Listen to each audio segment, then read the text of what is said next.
Famiglia Iactina Fiorni, Amité Television, no mitondra atsara fitenenana satria mba misy fafana ho amin'izany androany dia mba mitondry sady manara loatra ihany koa. Ao anatin'ny tontolony serasera zay isany atokavany eto Andriamatofiloha no isany somary asiana fanamarihana sady ametrana fampitaniana satria ny tontolony serasera dia ankoatrana fampitam-baovao sy ny filazana ny marina mba ho fatabahoaka. Tsy ho fantatry ny firenena manontolo dia fitezana fiarahamonina ihany koa. Raha kisaka kely rifitsika ao amin'ny resaka réseaux sociaux izay malaza dia malaza na fampitana vaovao haingana sy hitany maro raha tsy voafehy ny famba-kevitra fefaniran-tsirana fanebadevana ary so dia ireny olona ireny ihany no mitondra fahaseranana ho antsika ao aorianao rehefa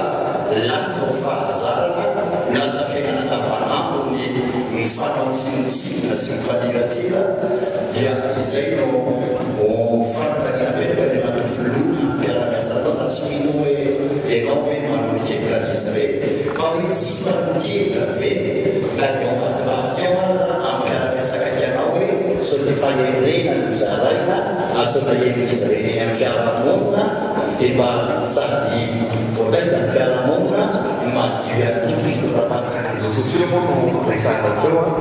mba tokoa fa réseaux sociaux ankehitriny dia very tanteraka ny sotoavina satria tsy misy tsony fifanajana ary indrindraindrindra dia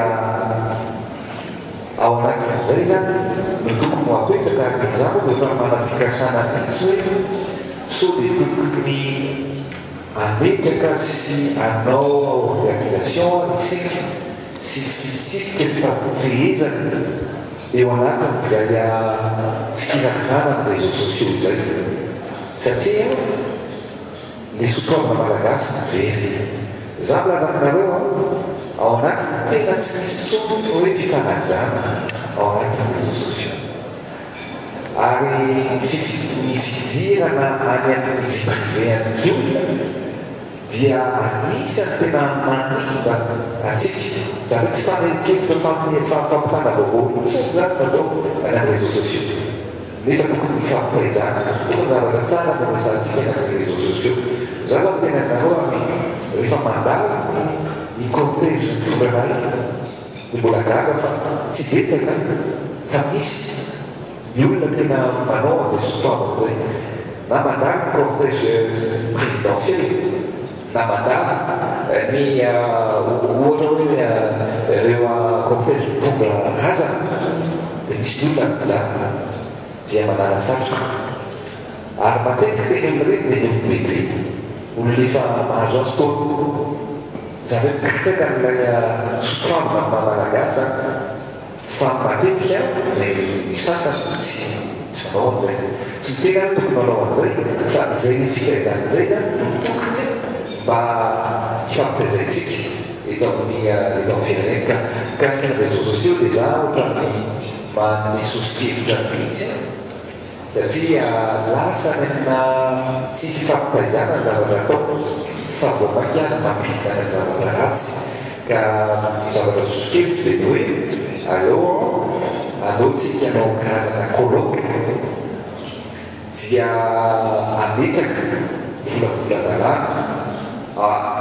issue no fiverino hoe ahoana no tokony atao ary ny olona tokony andraiky amin'ny réseaux sociaux zay mamoaka vaovao na manatsara na manaratsy na tokony andraiky tanteraka amin'izay vaovao avoaka ny olona tsirairay avy satria matetikitsika dia mamoaka vaovao tena mazoety maro nefa mampikorotana sy mampisavovosay vahoaka ray manontolo ary satroka hoe ny manarina an'iny dia donc tokony misy responsabilité ny olona tsirairay avy izay mamoaka vaovao. Inona zavatra mety vaovao anatin'izany tokony manana compte tsirairay avy ny olona fa tsy manao compte fake osy izy fitenenan'izay dia afaka maneho hevitra tokony andraikitra amin'izay teny sy vaovao avoaka zay nga mampilasika amin'izay réseaux sociaux zay noetinao